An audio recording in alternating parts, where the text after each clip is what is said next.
I'm Nicole Lappin, the only financial expert you don't need a dictionary to understand. It's time for some money rehab.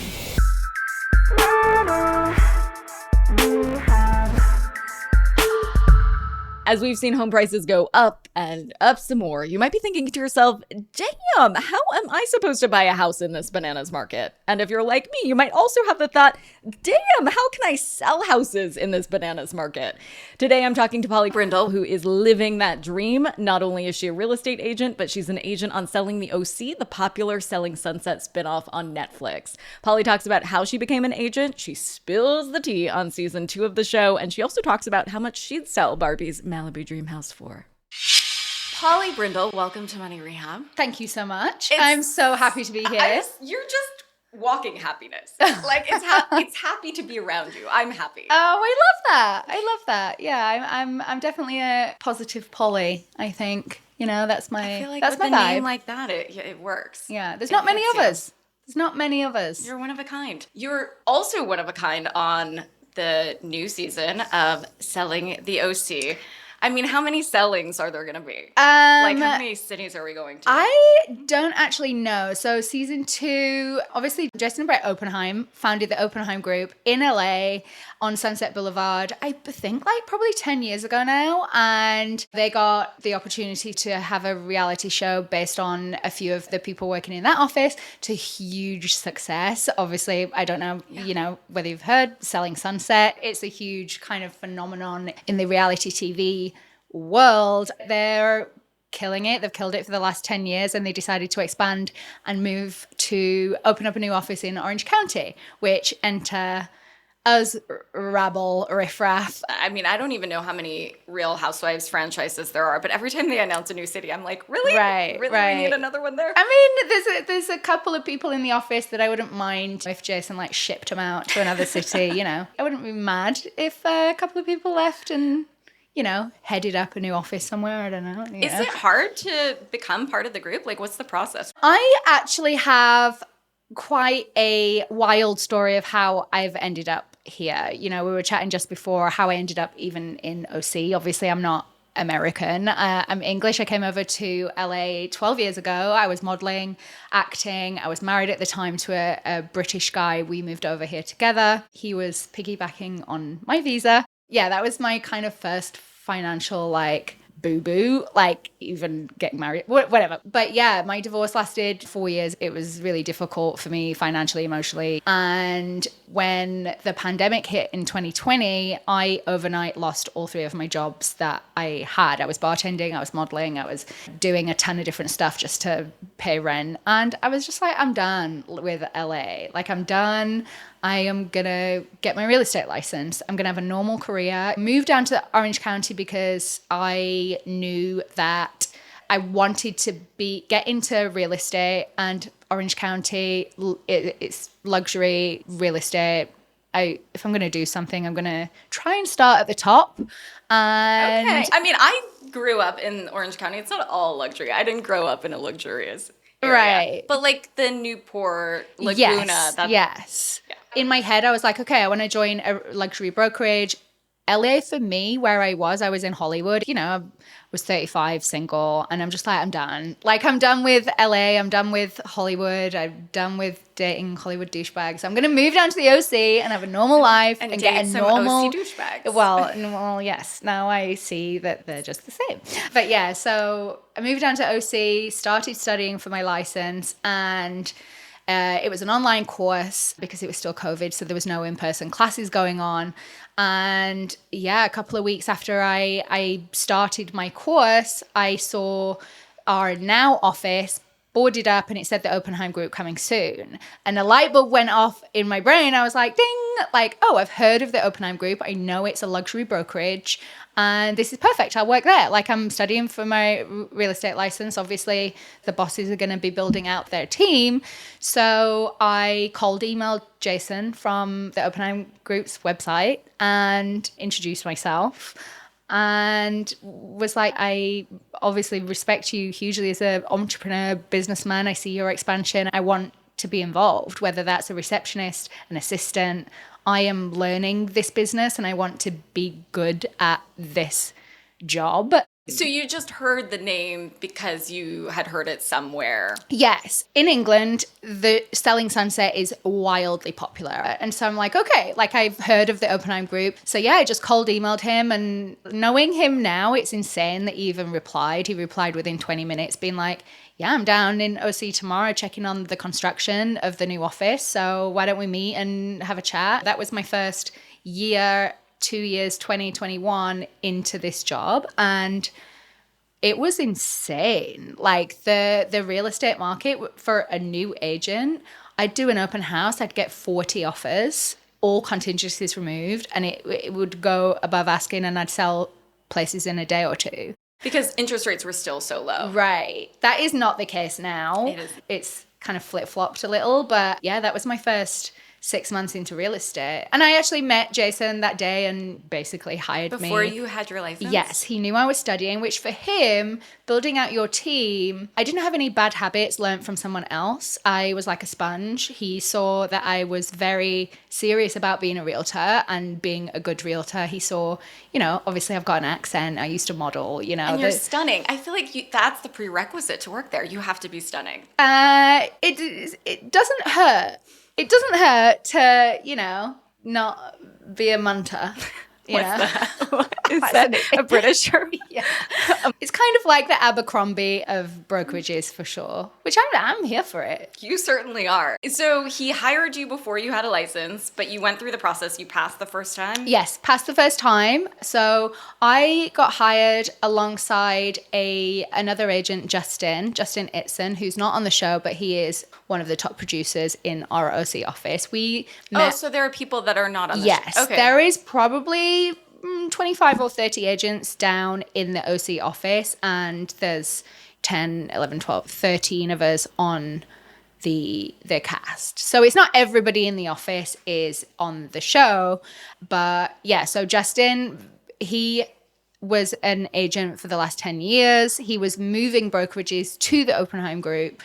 And he, that day, became my mentor because I wasn't licensed yet. And for me, I was like, any shit jobs that you need me to do, that's cool. I'm here for it. Like, I will do inspections. I will sit open houses. Did you do the shit jobs? Oh, yeah. I definitely like listings out in like Corona, in Chino Hills, in like far out listings, buyers that are well under $1 million.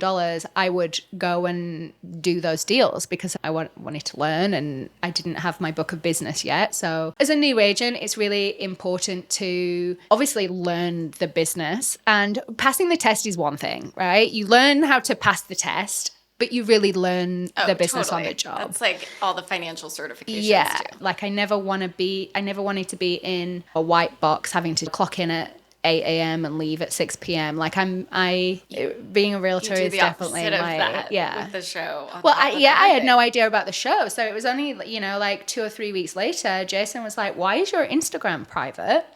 And I'm like, oh, I've got too many weird ex-husbands and boyfriends. Like, I don't want them to, like, see what I'm up to. And he was like, well, we're actually doing a new show down here, so can you make it public? That's when I was like, oh, fuck.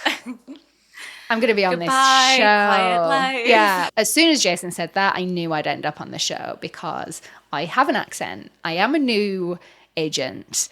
I used to model. I'm on brand. Yeah, I'm on brand. The box list, yeah, for sure. But you didn't. This was not a new idea. Like everybody had this idea to get into real estate during COVID because it was just popping. Right. And I lost all 3 of my jobs overnight. And that decade before wasn't an easy decade. My marriage broke down, making poor financial decisions that I was trying to like work around in that time.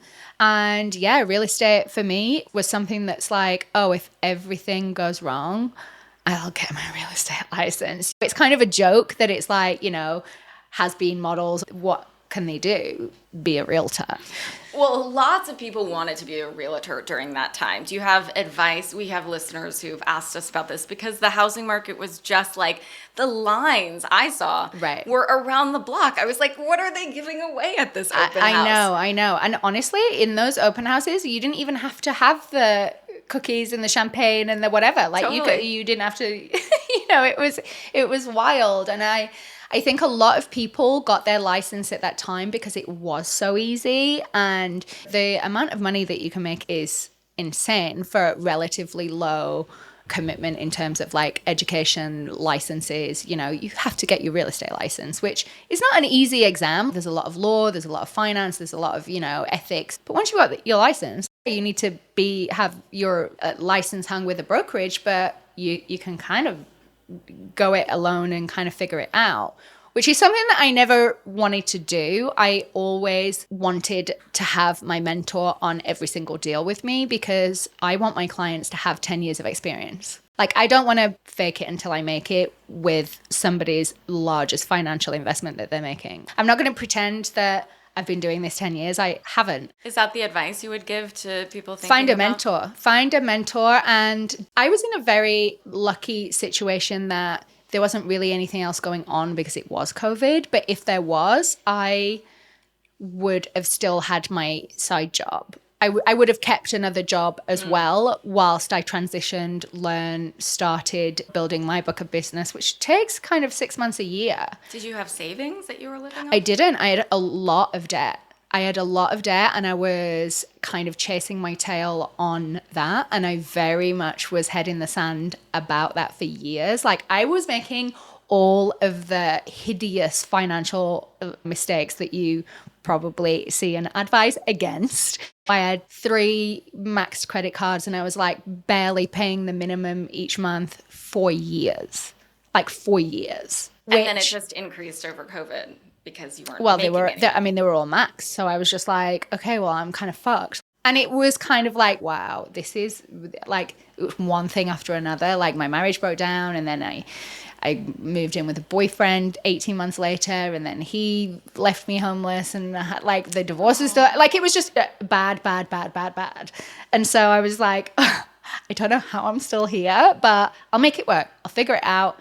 And I did. Yes, you did. We started this interview talking about how happy you always are. What was your feeling during that time? Was it still optimism, or was that like a dark time for you? Definitely dark. I've definitely been through very dark places where, you know, I wanted to give up on everything. There's definitely been some real rough moments, but I feel like I always had hope that like it was going to work itself out, because what the fuck? Like, that was my mentality. It wasn't like I was never like defeated with it. I was more just like, what the fuck? Like, what the fuck? Like, can I swear on this? I hope so, because yes. Potty mouth Polly's entered the building. I never felt totally helpless. It was rough to keep just picking myself up and throwing everything at walls for so long. You know, my credit score was horrible. For me, I was very much on autopilot of just like be able to pay rent and my pet insurance.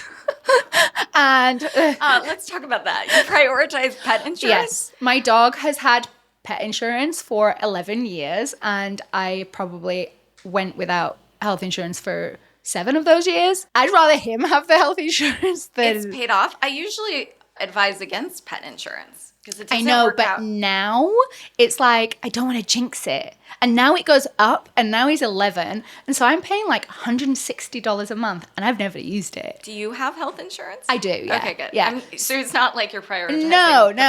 But like, you know, with my dog, I've had it for so long. I know that if I cancel it, he's going to break his fucking leg. And I'll be like, shit, like I can't cancel it now. So I'm paying thousands of dollars each year for nothing, and I know it, but I can't cancel it because it will jinx it, and I just can't. So I'm like, okay, fine. Hold onto your wallets. Money Rehab will be right back.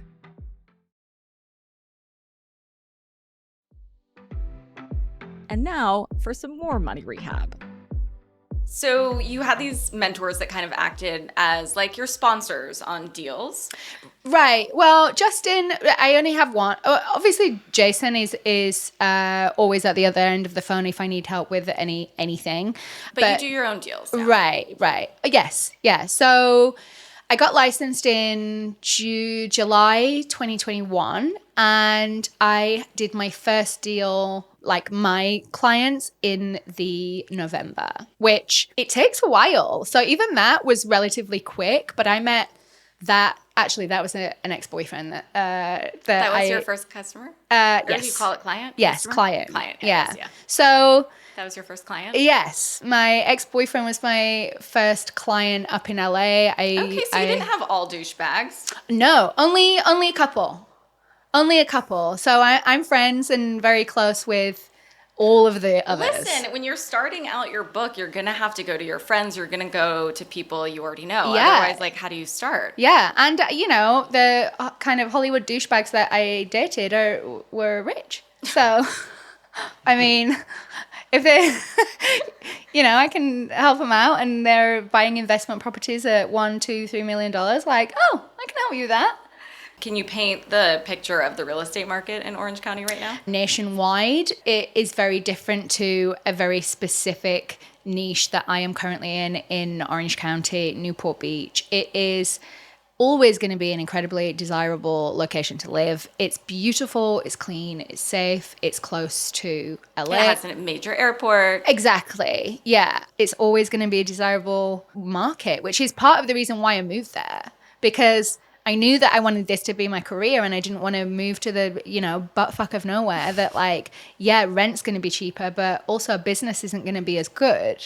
So it was definitely a risk to move down there, because I mean, rent's expensive too. Right. That's just the economics of it. Right. Like, you work on commission. Right. So 100% a higher commission. price tag. 100% commission. There is no base salary at all. But for me, I every career that I've done, modeling, acting, all of this stuff, has always been 100% commission, basically. Like, not commission, but like, bet on yourself. Yeah, like if you don't work, or if you do work but you don't close the deal, you're not getting paid. I have lived my whole life like that. So it wasn't as scary as, someone who is used to that regular check, who is used to having their health insurance, matched or paid for by a company. Or so anyone wanting to get into real estate, if they have that security of a paycheck and a whatever, do it at the same time. Don't quit everything and put it into this, because it takes a while.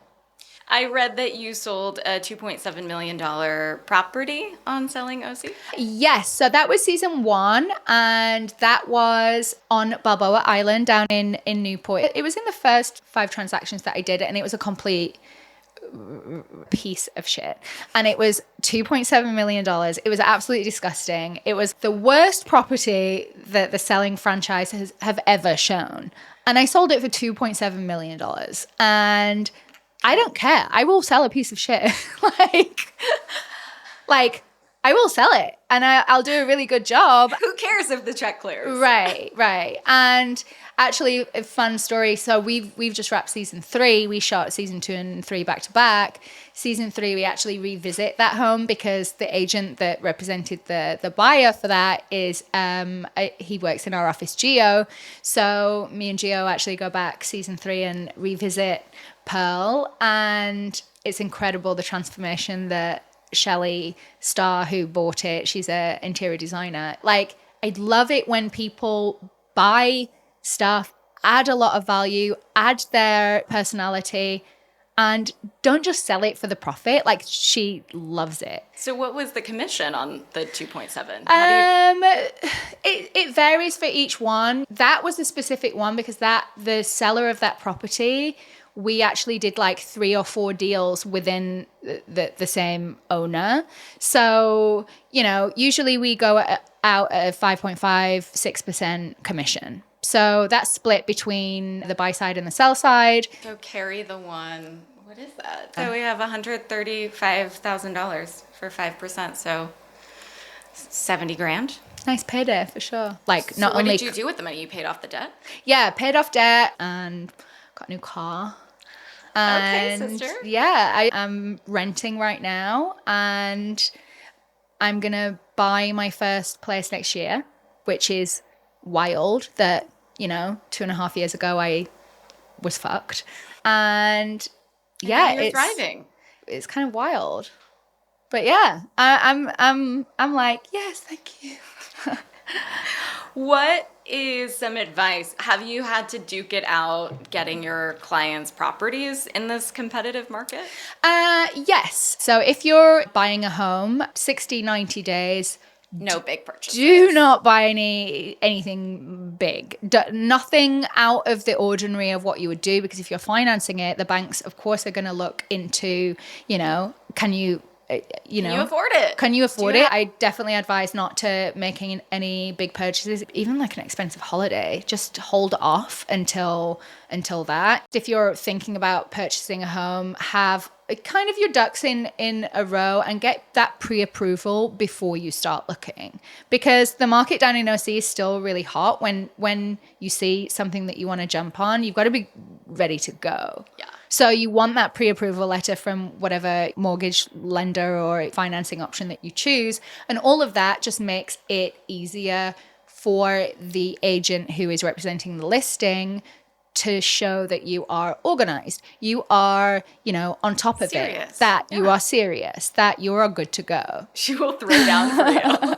Yeah, and there's certain situations that, if we're kind of on the back foot in terms of we don't maybe have 100% cash that we're putting down, whatever, I will leverage sometimes my commission into the deal. For the other agent, I will be like, okay, well, I'm not going to take as much commission, and this can be, to get the deal done. So you're giving the listing agent more commission, so they like you more, so they'll give you the deal. Yeah. Because they're pocketing more.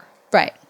So besides waiving contingencies, obviously coming with all cash, any other tricks or hacks to beating others out in a competitive market? Every transaction is so different, but it depends on the seller situation too, whether they really need to sell right now, and so it's kind of the cleanest offer that you can give to show that you will close on a certain day, or if they say are holding the property and they need to have it for 2 years so that they don't get the capital gains, you offer like a rent back. It's just flexibility in terms of, whatever the seller needs or wants, you try and kind of reach them at that point. A rent back would be back to the seller from yes. the So buyer, the deal the deal gets done, but the seller stays in possession and pays rent to the new buyer for a certain amount of days, because usually like an escrow is 30, 21 days. Back in 2021, we were seeing 14 7-day escrows. It was like, this is getting done and you need to move out. So having that, flexibility of like, listen, you can stay there for 3 months if you want. One of the biggest real estate stories, and by the way, like, hats off to the Barbie marketing team. One of the biggest stories was when they had the Barbie DreamHouse in Malibu. They put it on Airbnb, which I thought was so clever. So great. How much would you sell Barbie's Malibu DreamHouse for if you were the listing agent? Well, beachfront Malibu, obviously the location is, insane. The comps in the area. I actually looked. I think it's not 3,500 square feet, and that usually would go for kind of 9-ish million. However, like, with it being that house, obviously there's going to be a premium. It narrows the buy pool down to very few because of its, kitsch aesthetics. So, like, it's crazy. It's a crazy house, but that, that kind of special home, there would be a premium on that. So if I was to list it, I'd list it at 995.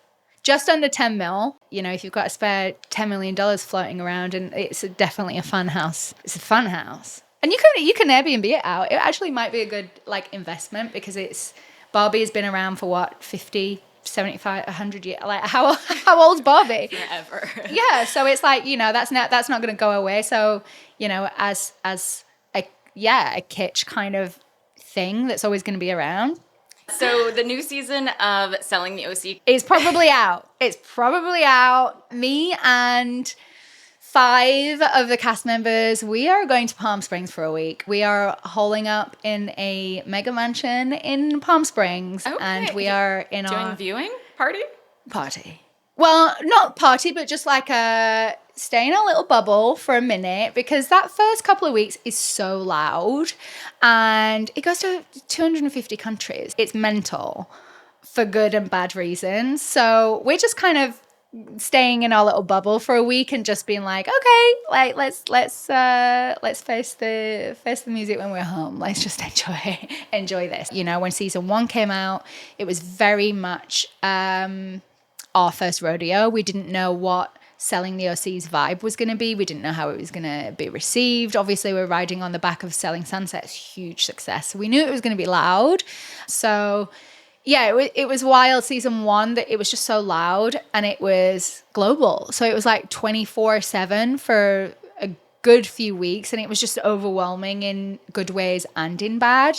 Trolling and death threats and that kind of stuff, which was kind of like shocking in a way that's like, wow, people are actually that miserable that they would. I mean, it's fine. I've got very thick skin. Like, I started modeling when I was 15 and I've lived 15,000 different lives. Like, I'm good. Like, do I think I really need a nose job? No. Like, do I? Like, this. Is that the stuff they I've say? got one specific troll that like tells me every single day that I need a nose job. Oh, and they I'm need like, a problem. and I'm like, who hurt you? I 3 of my friends have actually taken a picture of my nose to give to their surgeon to copy. Like, I think I'm good. But at the end of the day, it's like, you know, we're on a reality TV show. We definitely do put ourselves out there a lot, and it goes to such a huge audience that, of course, not everyone is going to agree with you, like you, or, you know. But there are people that do, and so it's weird to get recognized. People wanting selfies. I mean, it's cute. Cool. I live 5 minutes away from the office, and the show is based in Orange County. So in the area, it's kind of like, oh my God, you're on the show. And, you know, usually it's me walking my dog in the morning with a bag of dog shit. I'm like, please don't. And I'm like, oh, let me just hide this. Hi. Yeah, but it's everyone's really excited, and, you know, I've never had a bad experience in person. It's only, you know, sad people in, I don't know where. Okay, like, so it's tea time. It's tea time. Yeah. What can you tell us about the upcoming season? Season 2, number 1, I think is a great season. It was a lot of fun. It was chaotic. It was also quite difficult to navigate for me. I pride myself on, I am who I am. I am authentic. I'm genuine. Like, if I don't like someone, they know. If I, you know, don't agree with something, it's known. I don't kind of beat around the bush in that. And I feel like I've always have been myself. I'm not going to start pretending that I'm someone else to appease trolls. Season 2, it was interesting that a couple of people definitely changed themselves on camera, which for me is very difficult to see. Like, change themselves from how they are in real life? Yes. And what they saw them in themselves that they didn't like season 1, they kind of tried to change the narrative of who they are season 2. And for me, that's never going to work. It's like, just be yourself. There's definitely some people, well, one person in particular that, you know, was vying for redemption from her behavior season 1, and she kind of tries to take me down with this big expose that me and Tyler have shared a moment together. I just need to clear this up. Situation? So Tyler is divorced season 1, which we filmed a year and a half ago. He was married at the time, and he's no longer married. So season 1, there was one person in the office that made multiple attempts, unwanted attempts, to hook up with him, fuck him, whatever. And that was the issue. It was like, the guy's married, he doesn't want to come out with us anymore because every time we go out, you try and dry hump him and it's uncomfortable for everyone. So let's not do that. So that kind of came out season 1. And Kayla. Okay. So that came out season 1. Tyler's marriage, unfortunately, did not last. I don't think that helped the situation, but I don't think it was kind of the one thing that, you know, ended that. So fast forward a year and a half later, the guy's single. Me and him share a drunken kiss. Like, we are great friends. Kayla kind of tried to make it into because I kissed my single friend, that she seems to think that's exactly the same thing as what she did a year and a half before. And for me, I'm like, it was a year and a half ago, dude was married, and you made multiple unwanted advances on him. Fast forward to now, dude is single. It was very much a team effort. It wasn't a secret. She kind of tried to make it into this big thing, and I'm like, it's not the same thing. So what would you like to clear up? You want to clear up that the timeline, he was not married.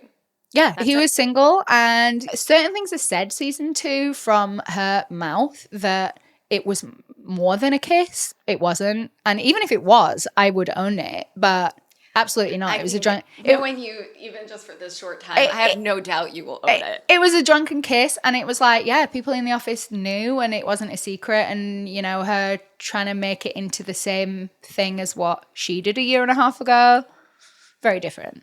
The only thing that's the same is it's regarding the same person. Like the situations couldn't be more different. Okay, while we're at it, anything else you want to clear up?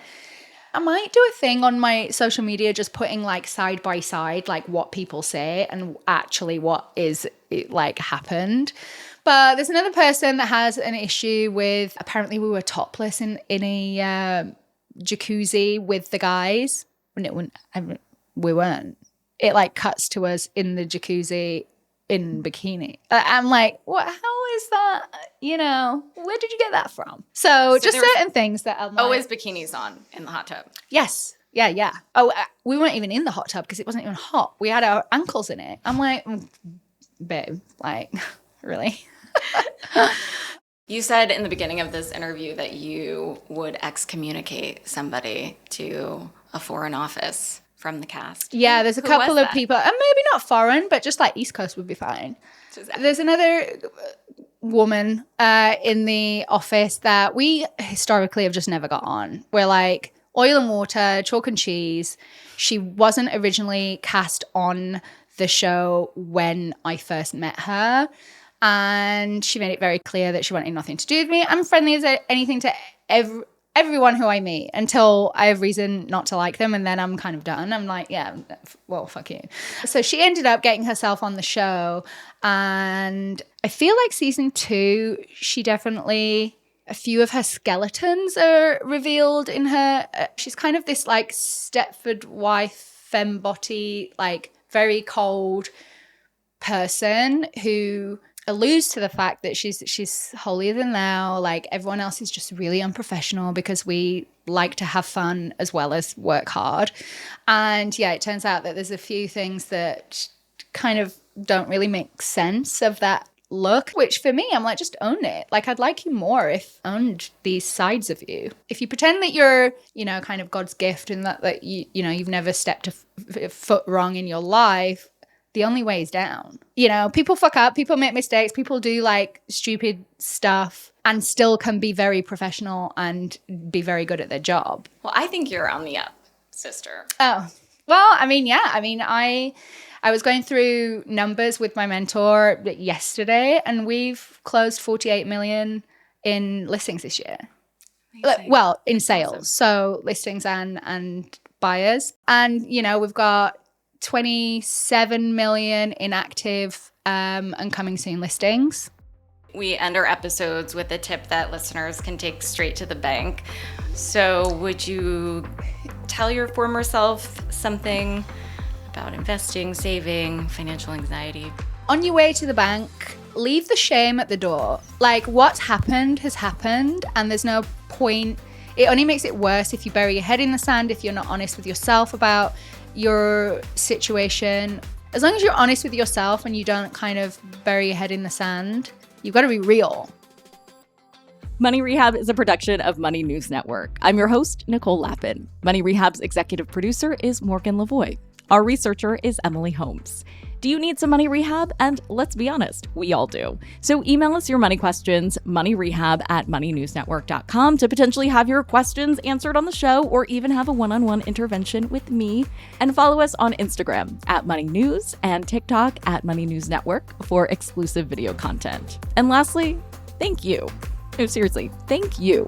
Thank you for listening and for investing in yourself, which is the most important investment you can make.